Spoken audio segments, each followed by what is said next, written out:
দর্শক, ফেনী শহরে ফুটপাতে অবৈধ দখলদারদের উচ্ছেদ অভিযানে জনমনে স্বস্তি ফিরেছে। এর আগে এমন অভিযান করা হলেও বেশি দিন টিকেনি। ফেনী থেকে বিস্তারিত জানাতে যুক্ত হচ্ছেন প্রতিনিধি দিদারুল আলম। দিদারুল, আপনি আমাদেরকে জানাবেন এই উচ্ছেদ অভিযানের বিষয়ে বিস্তারিত।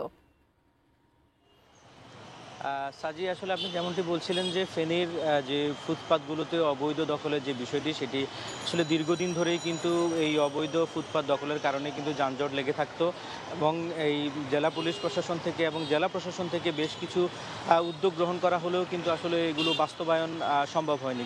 উচ্ছেদ অভিযানের কিছুদিন পরেই কিন্তু তারা আবার সেই ফুটপাত দখল করে বসে থাকতো, যে কারণে প্রতিনিয়ত যান লেগে থাকতো। আমরা এই মুহূর্তে ফেনীর ট্রাঙ্ক রোডে রয়েছি, যেখানে আসলে ঘন্টার পর ঘন্টা আসলে জাম লেগে থাকতো যখন ফুটপাতে অবৈধ দখলগুলো ছিল। এখন অবৈধ দখল যখন উচ্ছেদ অভিযান পরিচালনা করা হয়, উচ্ছেদ অভিযানের পরে কিন্তু এই মুহূর্তে ফেনী শহরে যে সকল সড়কগুলো রয়েছে সবগুলো সড়কেই কিন্তু আসলে নির্বিঘ্নে যান চলাচল করতে পারছে এবং পথচারী তারা নির্বিঘ্নে চলাচল করতে পারছে, যে কারণে তারা আসলে স্বস্তি প্রকাশ করছে। এবং এই অভিযানটি আসলে গত প্রায় 15 দিন যাবৎ জেলা পুলিশ এবং জেলা প্রশাসনের উদ্যোগেই কিন্তু আসলে এই অভিযান পরিচালনা এবং অভিযান পরিচালনার জন্য কিন্তু একদম সকাল থেকে রাত পর্যন্ত, যাতে করে কোথাও কোনো অবৈধ ভাবে কেউ যেন দখল করে বসতে না পারে এবং সড়কে যাতে করে যান চলাচলে কোনো বিঘ্ন না হয়, সেদিকে কিন্তু আসলে বিশেষভাবে তারা নজর দিয়েছেন। এবং এর পাশাপাশি কিন্তু